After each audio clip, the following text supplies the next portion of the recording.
Welcome to the Internet, my friend. How can I help you? We're online. All systems go! And in your face.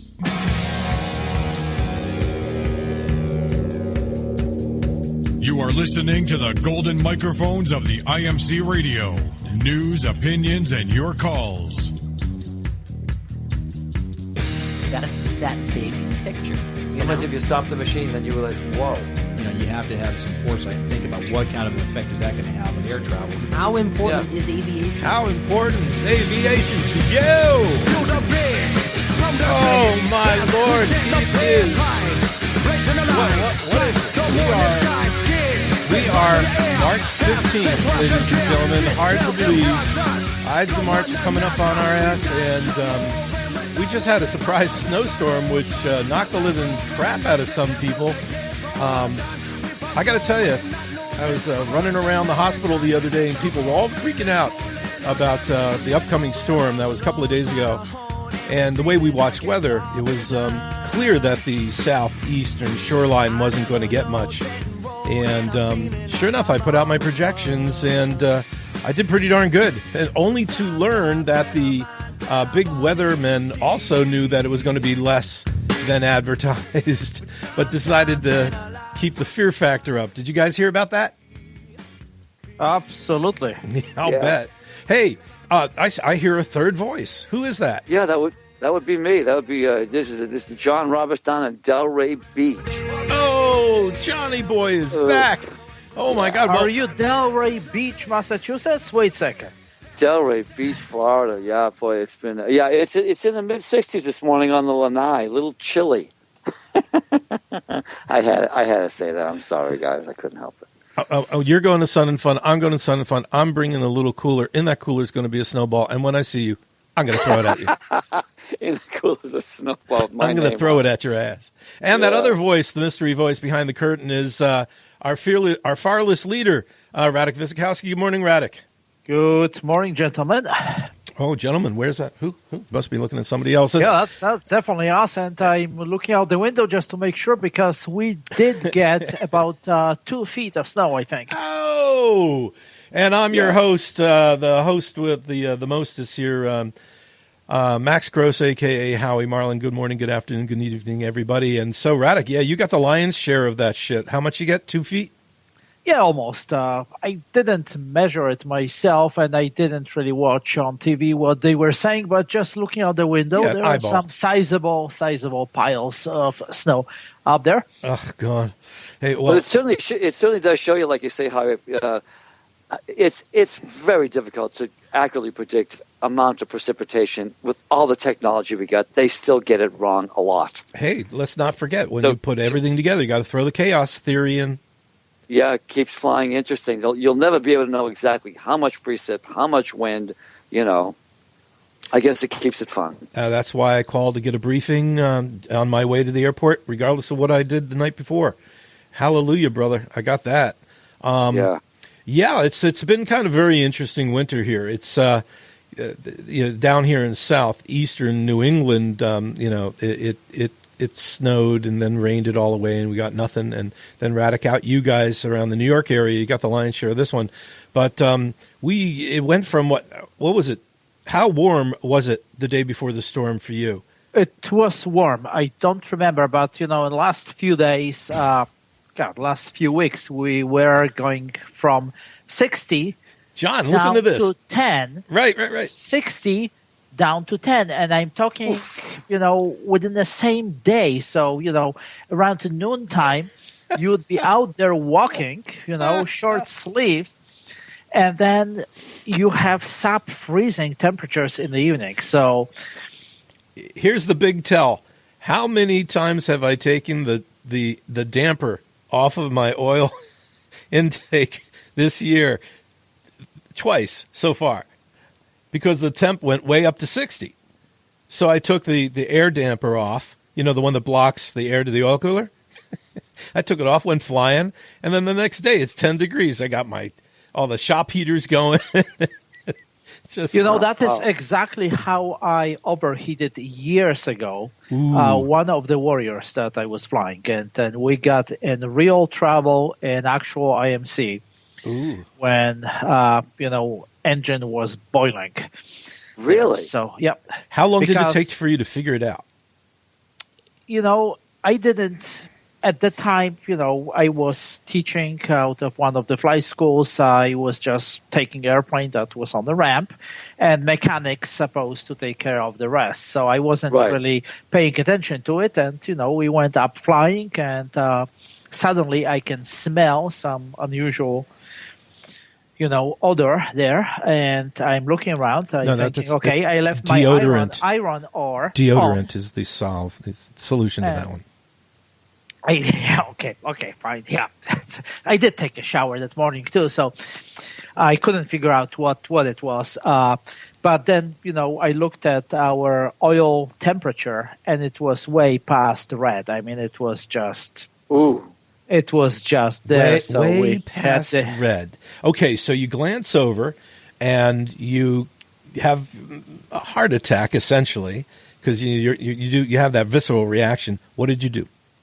Actually, it's funny because when you're up in the air, and I had a number of different situations like this, I don't get nervous. I mean, it's the first reaction is kind of slight denial. So it's like, oh, shit. I mean, that is happening for real. Tapping on the gauge to see.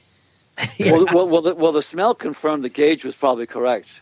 Correct. If you smell something, you say, wait a minute. I would tap the gauge anyway. Yeah. What would be an alternate indicator? You got the smell. So smell, gauge, and then without engine sound? thinking, engine was still running there, and without any anything unusual, and just on the microphone and contacting where IMC, IFR, with contact with ATC, and just declaring an emergency. The usual questions: how many souls on board, how much fuel left, and what are our intentions, and. Now, tell me, if you see an oil temperature in the red, you guys figuring minutes away from a seize? Correct. That's pretty much was my thinking. Yeah. Within 5 minutes, 10 minutes, what do you think? What do you guys think? You don't think. I mean, you basically soon. I mean, at any point, pretty much. That's your assumption. So. You go to closest that makes sense, and in our case, it did make sense to go to our departure airport, and we were vectors right there, and ceilings were luckily high enough, so we broke out for visual approach, landed, and. Now, did you do anything in the settings to reduce the of course. I mean, you reduce your... I know. Go ahead. Reduce RPM. Of course. What else? Okay. Wait. Go ahead. You go full mixture. Thank you. That's what I was looking at. Now, this is normally carbureted, obviously, with the full mixture. Anything else? Actually, to be honest with you, at that moment, I don't remember. We didn't do any checklists. You didn't descend? I was going to say the opposite. Would it be smart to, while you got an engine, to get some altitude? We were so close to our we're shooting literally. We're doing practice approaches to one of the airports. So we were in one of those loops, and it didn't make any sense to gain altitude. Plus, to gain altitude, you would have to go high RPM. Right. No, I understand it was drain the engine, but is it worth the trade? Is it worth that to get some altitude, which would give you some time? I think we're having miniature IMC club meeting here. But, that's true. But what it would make sense if you have nothing nearby. So if you're en route somewhere. Yes, so you may think, okay, I'm going to gain altitude, I'm going to seize the engine, but then I'm going to glide too. Right. But let's say you're somewhere in Midwest, and there is really, even after gaining your altitude, there is nowhere to glide to. Right. Then the only other option is, and basically for us, it kind of worked on its own, because when you reduce power and they descend you for vectors for your landing, that is when you increase your speed, you increase your airflow, because let's remember, those are air-cooled engines. Right. And so reduce RPM, increase airflow, and you cool it down. That was my point, the idea of descending. My gut would tell me to mixture in, throttle back, and descend at an appropriate rate for the situation I was in to best cool the engine, because I'll want to use what's left of its capabilities during that last couple of 100 feet. Right. Yeah, but on the other hand, Howie, you don't know how bad it is. So when you, to John's point, when you lose your altitude and start cooling it down, you are losing some valuable assets, which is your altitude. Altitude and it is life. I know. What's down there. So if you're over some rocky mountains, and there is a chance that if by preserving your altitude or even gaining, you will be able to glide yourself out of that situation, then I would definitely sacrifice the engine. You know, the missing component to this discussion is the in the scenario that we're talking about is, where are you? Yeah, if we pick let's pick the indicator, where in the country, what's the altitude conditions. Right. So actually, I'm going to let you on a little secret. We did make scenario out of it for IMC Club. Oh, that's a good one. That's what you tell all the boys. Nonsense. You're just making that up. And we did move it to different location. Exactly to avoid this easy, because for me it worked out. It was easy way out. Just my location. You happened to luck out, right? Yeah. Yeah, it happened to be the way that everything kind of made sense. It was easy decision. That's what we are doing. That's where we are going. But the same situation, if we were going to fly in different direction, be in a different location, it's totally different story. It's not that easy. So that is basically what we did. And, to our listeners, that is exactly what we do with those scenarios. We take them from our members and we mold them and we adjust them to make it more challenging. Yeah. Very good. That's very cool. And, that's why the clubs are. That's exactly why they exist. And been having a couple of mini discussions about that. Speaking of clubs, if I may, John. Yes. Captain, your Fort Lauderdale chapter is going to have grand reopening within the next 4 to 6 weeks. Whoa. Oh, what day of the week would it be? I mean, I definitely am going to adjust it to that was supposed schedule. to be a surprise. Sorry. To your schedule. So you tell me when you'll be able to attend, and I. Wow. Oh yeah. Oh sure. What now? What's the like typical? It's usually a weeknight, right? Because most people It's usually a weeknight, and we are planning on some time in late April, beginning of May. Oh, I can always tell you without even looking at my book. Because I definitely not going to Florida when it's so cold there. We're talking 60. I just got back from California, from Sacramento, and it was between 40 and 50. Yeah. And it was snowing in some parts. It was just insane. I can tell you right now, you pick any Monday, Tuesday, or Thursday. All right. That's what. Figure that offline, guys. We got to move on. Hey, okay. Speaking of move on, I'm going to throw this in. We didn't talk about this, and we have a number of topics. We're going to talk about ATC privatization, a cold charter that I actually landed in B18 a couple of weeks ago. But I just want to throw this in. I went for my biannual last week, and I went out to Chatham, and I knew there was going to be your biannual or your airplane's biannual. Mine. Okay, yours. Okay. Yeah. And they've got a 624, and it was blowing at 17 at 310 with gusts in the 20s. And as I get out to the end of the Cape, Brad, there was this wall of snow. There's a stationary front, and I'd been talking to the guys earlier. I go, "What's going on off the Cape?" And they said, "Well, it's not moving." Here I am flying into what looks to be a squall, if I went another couple of miles. But no, I was able to turn. And you've seen Flying Wild Alaska, right? Where the aircraft are coming in almost perpendicular in a crab. Well, that's me. And I'm coming down, and I've never been in such a severe angle. I'm at the max crosswind component for my Cherokee. But I've got the Horton stall kit on it, so I'm feeling a little more comfortable. And so I low wing it just before I flare and come down, twist into the direction of the wind. It was fine. I taxi over, got into the FBO. I open the door. I get a round of applause from the guys. And literally one of the guys stands up and goes, "That was right out of Flying Wild Alaska."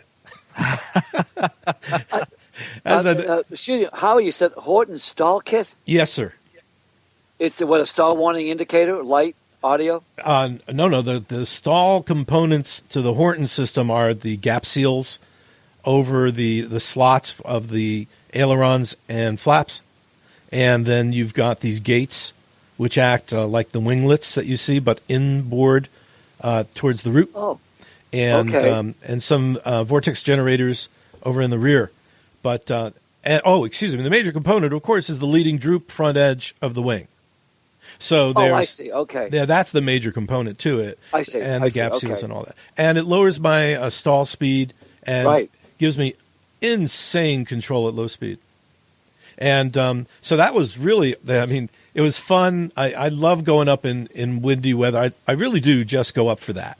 I go in for the low wing approaches and, one wheel down and going down the runway on one wheel and pulling it, the control in the crosswinds.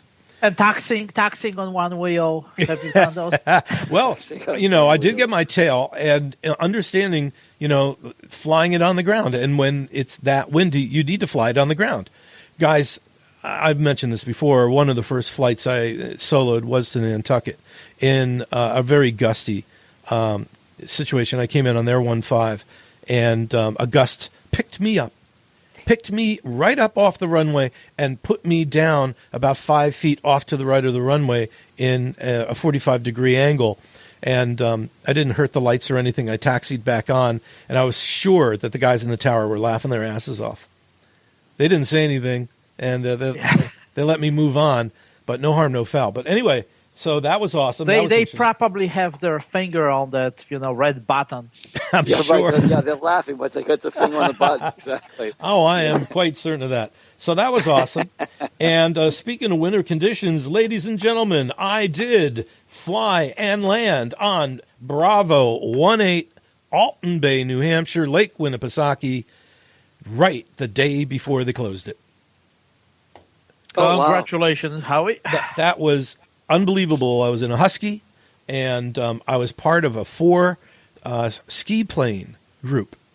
Oh, now, wow. did they close it before? Because you landed there, or it was already scheduled? There's a story behind that too that I'll tell you offline, which is very funny. But no, are you saying they're closing that airport? No, the conditions got so warm that the following day. Oh, I see. There was slush on the surface, and the slushy surface. And somebody in the tie down broke through a piece of crust, and they said ixnay with the Unray Ray. So they just decided to wrap that up. But we didn't stay long because we went up. A friend of mine has a Husky with skis, and we took the Husky up, and we met another guy with a Bearcat. You guys want to know what a Bearcat is? A kit plane? Yeah. Kit plane. Yeah, it's a high wing, wide, side by side. It's got a. He's got a 540 in it, IO 540. Yeah, really. Anyway, beautiful airplane, and there was a Cub, and there was an Aranca, and everybody on skis. Wow. Us and the Bearcat had wheels and skis. The Cub and the Aranca had straight skis.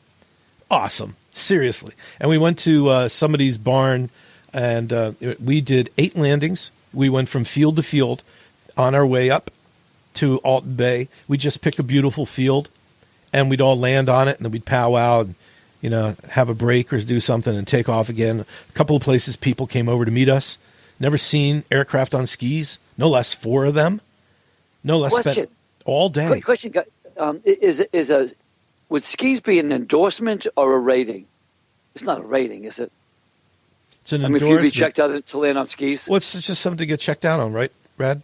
Yeah, there is no, It's not Just like an getting your endorsement tail for wheel. instructor Kyle. It's not even an endorsement. It's just a checkout. Okay, gotcha. It's okay. I mean, to be honest with you, I would have to look at the regs and to make sure. But from what I remember, it's I don't think even legally you have to. Let's put it out to the internet. I want to ask the internet. Okay. I want to ask the internet and all you internet people. You got an answer? You got a question? Radek, how can people reach you? I didn't mean it. No. I want people. I want to throw out a little pitch here. If they got questions and they want to meet you by email, reach you by email. What do they send to? By email. The email is Romeo Alpha Delta Echo Kilo at EAA.org. Okay, well, we'll repeat that later. But I just wanted people to know that because I'm sure we have listeners going, hey, I know the answer to that. So anyway, that was awesome. And it was really a fantastic experience meeting other ski plane pilots. I mean, guys, we're a very small population. And here we are flying in formation, 4 of us in skis. And I turned to my buddy. I said, how many people are doing this in the world today? Yeah. And you can probably count them on one hand.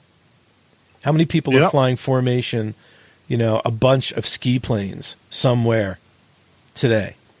And I soaked in the rarefied air of that and what a fantastic experience it was. You guys should know there's a couple of tricks to you have to learn the various types of snow and what can happen if you stop and it's real crusty on top and you fall through the crust and you got to dig your way out. I mean, there's all these accommodations. And in our Husky, we had more safety equipment than you would ever imagine. Literally. Makes sense. Everything. We had snowshoes, of course, tent, sleeping bags, heaters of all kinds, food, water, radios. Not only just the flashlights, we had camper gear.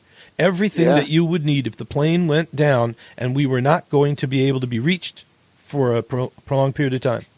Yeah, and, basic cold weather survival. Yeah. But I will tell you, not everybody I met who had ski planes had setups like this. And it goes with, a lot of other areas of aerial operations when, people don't do things the way they should. Well, I've got, just the way it is. I've got vests in my airplane. I got 4 of them under the seats. Thank you, Continental Airlines. And a lot of times I've seen people, dressed in, flying in the winter, and they dress the way that they assume that there's going to be heat in their airplane all the time. Oh, let's segue. Thank you. Moving on. A friend of mine turned to me the other day at the hospital and said she and her husband chartered an airplane from New York down to Boston because there was a delay in the flight, blah, blah, blah. It was in a small light twin, no heat. She literally, and the female pilot was in sneakers and a windbreaker. Wow. My friend and her husband were in winter gear, coats, gloves, scarves. They had just come from the Great White, New York area, but not the pilot. 3.5 degrees every 1,000 feet cools down fast, doesn't it? Well, I don't know what altitude they were at, except to say that my friend literally, and this is I'm not being figurative, pounded on the back of the pilot, demanding they land. And did they? Yes, she did. She landed at an alternate. She physically pushed the airplane into a hangar. She physically mucked around with the airplane. They took off again, this pilot in sneakers and a windbreaker without gloves, and no heat. Okay, again. now here's a question for 2 of you. Wait a minute, the rest of the story, and okay. I'll just simply say, my friend didn't stand for that, not 2 minutes. when they got into the. She screamed, "Put it down!" And they did. They rested for a couple of hours, stole somebody else's airplane, and then went in a nice, comfortable flight back. Oof. But that was their story, and of course they didn't pay for it. Go ahead, Rat. Okay, so now is heat in the winter a required equipment? No, it's not. I would say not. Should it be? Should it be? Ask anybody who's up there freezing their ass probably off. I mean, that definitely, besides all, we're laughing really- here, but That could affect decision making. That could affect serious Exactly. decision. Oh, come on. that's what I was Absolutely going right. to say. It's part of, safety of the flight. For what I do Yeah, for a living, yeah. very first and foremost, biologically, you need to be sound. Sound mind, sound body, and then good decisions. If you can't do that, everything else is going to But suffer. is there a regulation that Well, says that pilot has to basically look at all aspects of the flight? They do, yes, but it's And too we vague. It's always too mercurial. But we always think, of environment as a weather. I'm thinking that good aviation lawyer could turn it around and under that reg could basically say that environment, it's not always just on the outside weather, but in cockpit environment can affect your safety, and that falls under the same regulation. Oh, okay. Yeah, a good lawyer could spin it that way. I think, gentlemen, that we're talking a bit out of our ass because I personally am not qualified legally. I am quite sure if we had an AOPA representative on board today, they would probably be able to come up with some substantive backing to some of this. Commercial aviation's been going on for a long time, and I'm sure not Part 91 operations, but there are operations which it has to Okay, be. so now when they chartered the airplane, under which operation was it? Was it 91 or it was 135? I They believe paid, 145. apparently they paid a pilot, so it was flight for hire with passengers. From a company, not an individual. Okay, so definitely that wasn't 91 Yeah, it's because 145, it was yeah. for hire Yeah, with right, but- passengers, so you could not operate it any other way. So now they have to have minimum equipment list. Boom. And they were flying illegally. They Okay, have to so- provide comfort. So, if there is 135 operation, I'm sure on that minimum equipment list, heat is not on. And why am I saying heat is not on? Anybody? All right, I'm going to answer that question for you because minimum equipment list tells you which equipment can be enough for the flight. And there is very big misconception that minimum equipment list tells you which equipment has to be operational. No, it's just the opposite. Minimum equipment list in commercial operation is list of things that you can fly without. Wow. Oh, okay, without. Yep. Okay. Huh. So I'm sure heat may be on it, and therefore, the whole flight probably they could take that pilot to, they could take some legal action against that pilot. So what was the tail number? Yeah. They did not have to pay for the flight, which was the settlement. Okay. And that was quickly established, and they were satisfied. They said the pilot was polite, good piloting skills, a little bumpy. She dealt very well with the situation. She tried to fix it herself. I don't know if she's an A&P, but those cables, you know the rods, and we all know that So sometimes it's just not accessible. They didn't have to pay for a flight. Right. But are we going to have to pay for our air traffic control soon?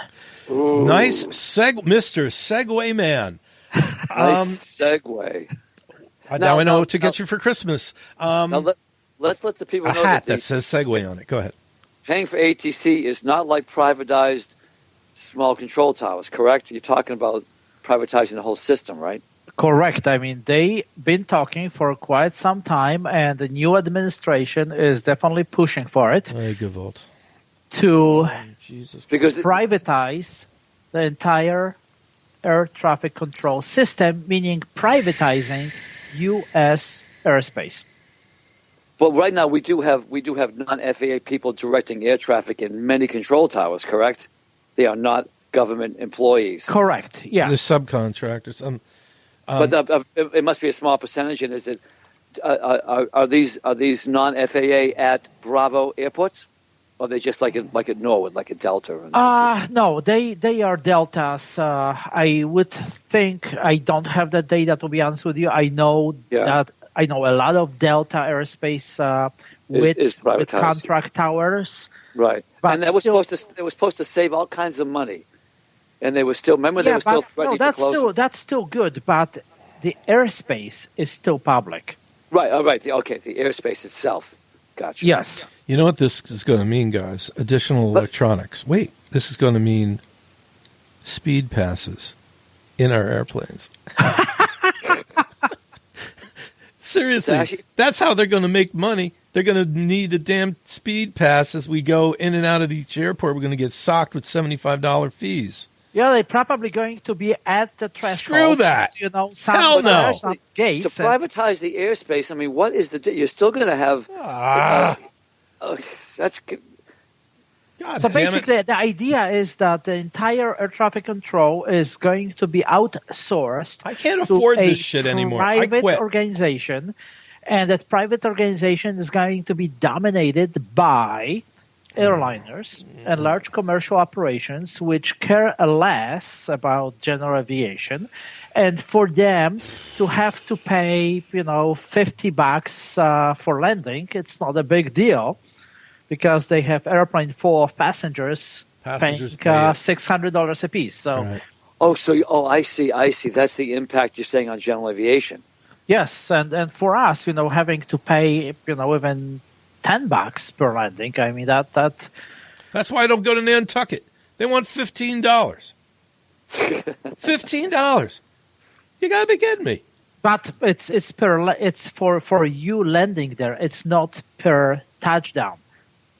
So the way they have it in Europe, for example, and that's exactly what they want to do here, is it's when your wheels are touching the runway. Then cha-ching, that is when they charge you. So you have 5 touch and goes, $50. Oh my! Really? Now, what is the big advantage of this? Is there an upside to this?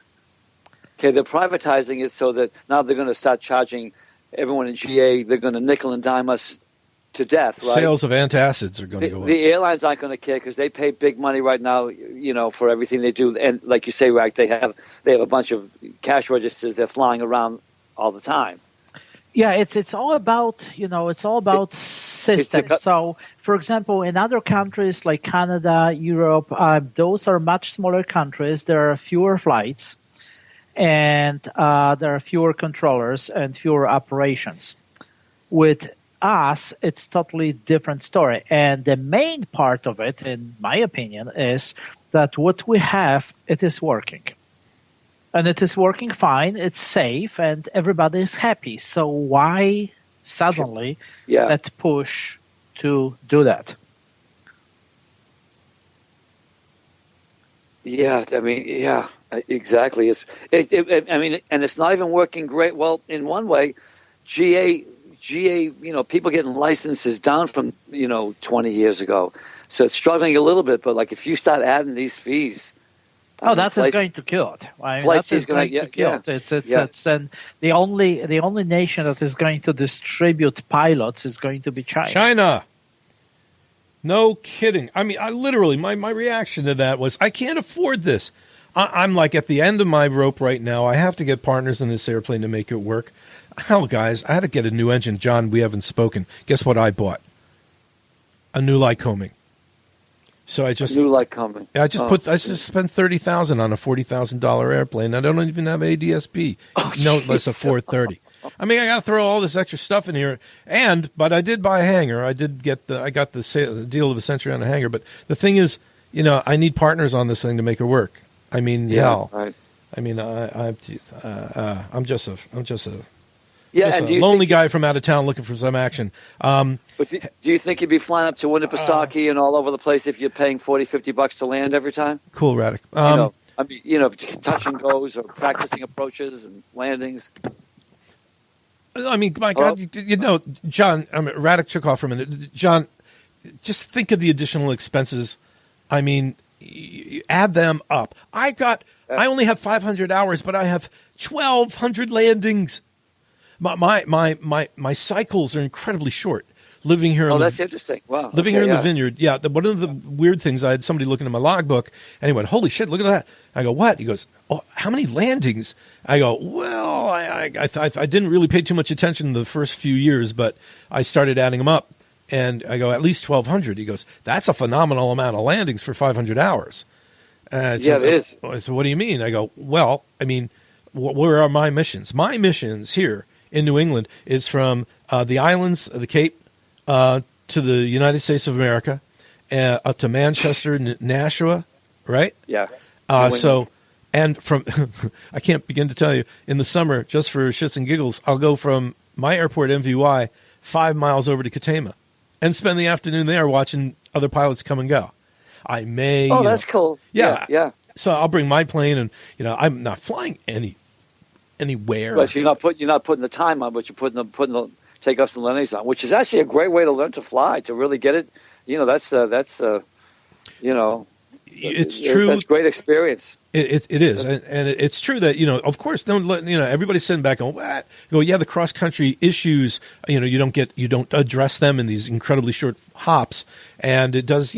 People talk about burning the moisture out of the oil, the crankcase with longer flights, sure, but I do go up to Manchester, hour and 20 minutes. That's long enough. Nashua. Yeah. I put a lot of time, enough time. But, I'm talking about, Rad, how many landings I've done. I mean, I've have over 1,200 landings for 500 hours.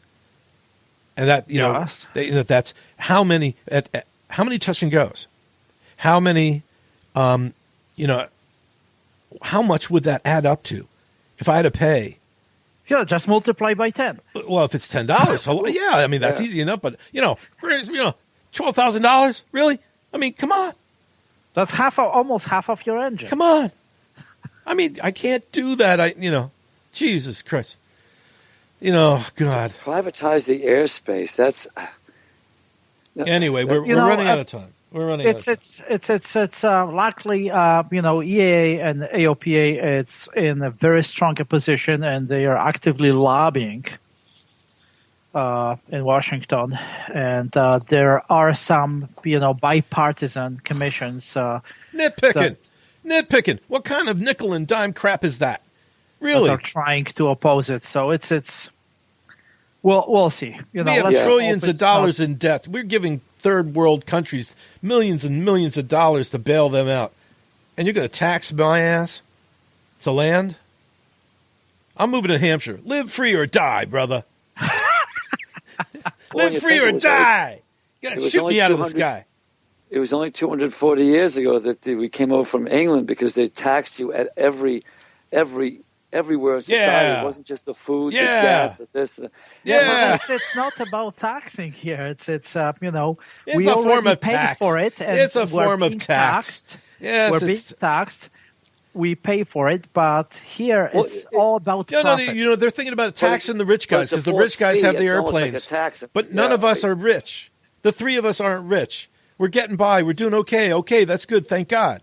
But we're not rich. But somebody's trying to figure out how to funnel all those funds that are already there from the government to private sector. That's all it is. But let's not get into politics. Why not? I want your tax report. Let me see your taxes. All right, moving on. Mr. Segway Man, go ahead. Oh, hey, just a quick little political thing, if I may say, Rack. It's interesting. I'm about 15 miles from the president's winter retreat. Morrow flicking, yeah. Mr. TFR. He comes down here almost every weekend. There's a little airport, with 3 flight schools. That's just they got to be. They're hurting so much. They are DEA finished. They're 8 miles from where he comes in every weekend. They pretty much. I lived with that crap for years. The TFR over us, destroying us. We used to get 2 weeks in the summer. You knew about it. But this is like every weekend he comes down here. These poor people, like, oh man, that's got to be tough. Yeah, AOPA actually it's I read it's also trying to work out some corridors there to save those flight schools. Yeah. What is that airport? I heard that too. That they're trying to find a way where they can work with the flight schools, and apparently the Secret Service right now, like, no, that's just the rules. So sorry, it's like, oh, jeez. Well, I will tell you that ultimately what happened here was, although when there was a TFR over the Vineyard, when the president was here, the antique aviators in their wacko sightseeing allowed those operations for the eastern side of the island only. So there was a hard line drawn at the east side of the Delta, so you couldn't transect that at all.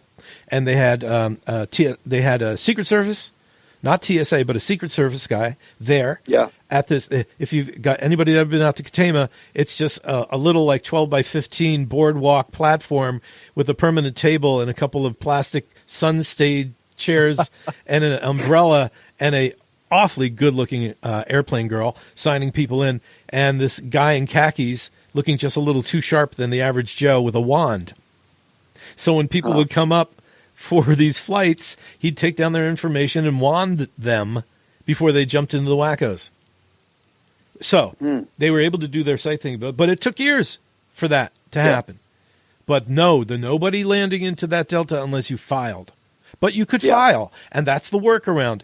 I can teach you. Well, no, there was no instruction, no instructional flights. They were all... Yeah. But of all places to move, I ended up moving 8 miles from 12 miles from Mar-a-Lago. What's interesting? What's the name of that airport that's involved? Oh, it's Lima, November, Alpha, LNA. It's called Lantana. Oh, Lantana! My North God! Palm Beach Airport. I've flown. Oh my God! I've flown into there. Oh, yeah, really? Ken's flown there a few times. I flew a Technam there once. Yeah, it's a cool little airport. It goes back to the day, and I think there's 3 flight schools, and there's a little pilot shop. It's a really cute little GA, and they're getting killed. Oh my God, that's where the OV staff is. The OVs, the twin engine turbos that they're used in Vietnam for observation. Oh, they may be, because they got some pretty interesting looking planes sitting on the tarmac. They just look like they haven't moved forever. Well, there's a whole fleet of them. I drive right by there on the black. way to work. Yeah, it's Black Ops interdiction. Oh, is that okay? Yeah, I shouldn't be talking about this. Yeah. I'll have to shoot you. Anyway, well, that's too bad. Oh, my friends in LNA. Oh boy, that sucks. That really sucks. Yeah.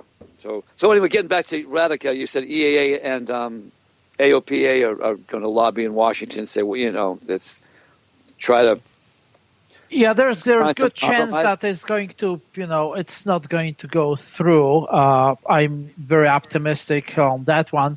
But on the other hand, we've been working on this medical reform thing, and that is kind of going slowly. So, you don't know, which way it's going. It's so unpredictable now that it's really scary. Yeah, I'm a little out of the loop. I know on the medical now, it's always been for a light sport. You do not need a medical, correct? Correct. Yes. But for private, you still do. Well, hold on, folks, ladies and gentlemen. I want to take this moment before we segue into another thing to do a little interstitial. This will be a legal break. You guys mind? No. Okay, we're going to take a little break, and we'll be right back. Welcome to Plain Talk on WIMC Radio. The views and opinions expressed on Plain Talk are of the host, its guests, and callers. They do not necessarily reflect the views of the IMC Club or IMC Club International.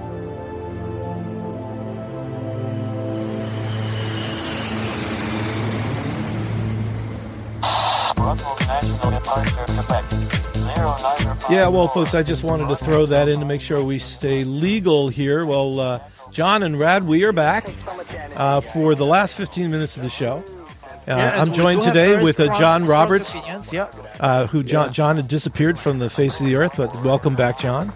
Yeah, thank you. I've just been down in Florida here trying to just get a tan, find my way around. Yeah, get a tan. He's a lonely boy from out of town looking for some action. So, and Radek Vizikowski, the fearless leader of the IMC VMC Club, So you were talking about medicals. John King has something to say about that.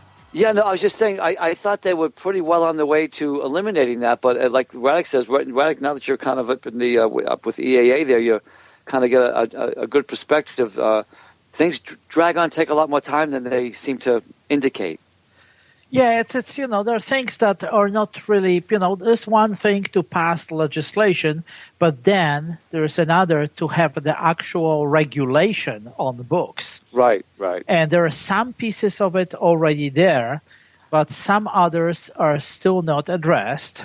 Oh, because I thought it had been addressed and it was effective. It just hasn't gone into effect for a few years. No. It's Wrong. just, the reg's supposed to be, written within a year, and it's partially written, but now the whole thing is on hold. Okay. Actually, I'm not sure, where that stands because, Yeah, I guess I've been in nobody the really sun knows. too And, much. yeah. Excuse me here. I forgot where my cough button is, or sneeze button. Sneeze button. Well, yeah. Anybody know how John King got his medical back? No, I don't, and we're not talking about you, John, because, by the way, I know that. it's John King here, too. John King Roberts. John King. Hey, you got your medical back? Hey, I got my last medical, actually, a couple of weeks ago as well. What is it, March? When is the deadline? Well, yeah. I'm just actually looking at a little thing. So medical reform becomes law. President signs back in July 15th. The president signed a third-class medical reform into law as part of an FAA authorization extension passed by the House. Correct, and then that's the law. But then the regulation, it's a separate thing. Because now you have to have reg, which is addressing all potential aspects of it. I see. Yeah. So part of this, the reg is on the books. It's not fully completed yet. Okay, I see. There's still confusion there. Yeah, I see. Okay, yeah. I was just reading a little thing on AOPA. That's why we need lawyers, huh? Don't believe everything you read. They can't keep it simple. They got to make it so complicated. I'm sure you're seeing a lot of that, Radek, huh? Nothing is black and white. Well, they're trying to make it black and white, but so when it comes to John King, not John King Roberts, the medical.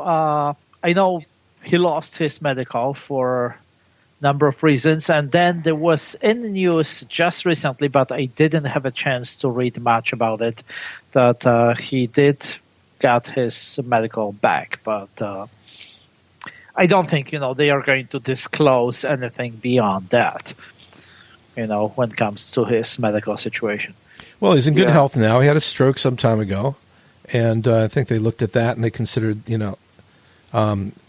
something like that, a seizure or a stroke. They were looking what provoked the seizures. But he seems to be well medicated. Guys, I'm just going to touch on this for a minute.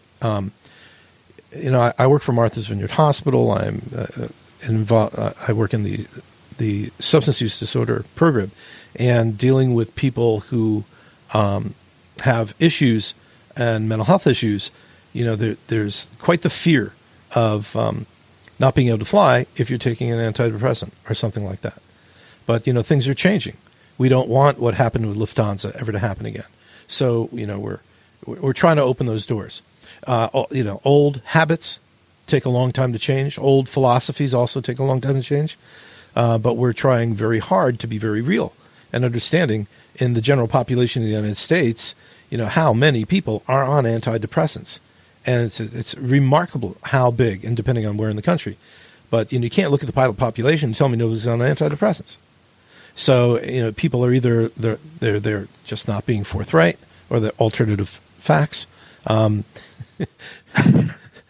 So anyway, the bottom line is I just want to keep that door open. That's not the subject for today. Neither is substance use and engagement, which will be a topic for another time. But since I do that for a living, I figured I'd just cough that up. Hey, we got off topic. But hey, since we got off topic, I was just looking at a few of these new medical things. I just found this by as interesting. I didn't know the limits is up to 6 seats, only 5 passengers. You got to take a course every 2 years, and there's an altitude restriction of 18,000 feet and a speed limit of 250 knots. Right. Well, that's interesting because you get up to 15,000 feet, you might want to go. But faster? anyway, Yeah. yeah. So, what do you think the reasoning behind it? I mean, it's killing 6 people versus 7 people. Right. Yeah. Yeah. That's funny. Well, I mean, I always thought with LSA, if not needing medical, if you want to go up yourself, that's you, but you can still take somebody with you in LSA. So now you have someone with no medical. you have room for your wife. My view on the medical was always, and I will stand by that, was that, yes, it makes it easier. Some cases make sense that reform, but overall, I was actually slightly opposed to it because I believe that there is no way we can self-assess ourselves when it comes to flying. That's correct. Because I always will be saying, I'm good for it. So that's why, I think what you, John, said, I strongly believe that, yes, it should be that waiver, but it should apply to you flying in the airplane by yourself. And then by all means, you can, but, limit 5 passengers versus 4 passengers, 3, 7. Exactly. Yeah. No, that shouldn't, that is not right. And, I think when you fly with any passengers, you should have your medical. Yeah. You should. And for the sake of trying to finish up our topics for the day and in the 8 minutes that we have left, John, we will be at Sun and Fun this year. Ain't that right? Yes, I will be there for a couple of days. John is there anyway, so that's not a big deal for him. Yeah. John's always at Sun and Fun, so come on down, 24/7, 365. Radek, are you going to be doing the show with me this year? You will be doing a show there live. We will be every day from 1 to 2. Live, 1 o'clock Eastern Standard Time. We will be on the back deck of Sun and Fun Radio. Thank you very much to our gracious host, Dave Schallbetter, who provides a wonderful environment, tables and drinks and comfort, and it's nice and closed, cool, airy. It's a permanent building, permanent structure in real good shape. It's going to be definitely 1 o'clock Eastern, but it's going to be plain talk. So there is nothing standard about plain talk. So definitely it's not going to be a standard time. It's going to be very good. Very good. It's going to be Zulu. It's going to be absolutely a zoo as it was last year because I had the Taunton Pilots Association show up, and it was very funny. They brought 13 people onto the back deck, and it wreaked havoc. It created havoc. Havoc. We love that. Speaking of havoc, one of our first guests is going to be His Majesty Sir John Lights. Wow. Oh, and Radek's going, oh, really? That's it. Yep. John confirmed he's going to come by and bestow us with his wisdom. Now, for those of you that don't know, Sun and Fun is a year-round operation. They run out of Lakeland Linder Airport, and it's just a few miles out of Tampa. And they have all sorts of events. There's tail draggers, etc., on campus for flight school and training and other very sophisticated facilities. And John has events, aviation, and all things motorsport, all things exciting and fun, and throughout the year. So he'll be joining us to share what's going on new at Sun and Fun this year. Encouraging people to come by and just broaden the scope of their awareness of what goes on there in their organization. We'll also have confirmed Jason Schaffert from M0A. Jason is, in my opinion, one of the most shining stars of aviation education. His marketing ability, on top of his quite evident educational skills, his production, the production value of the products that he has are bar none. We're going to have from Flying Wild Alaska. Oh, I'm blocking her name.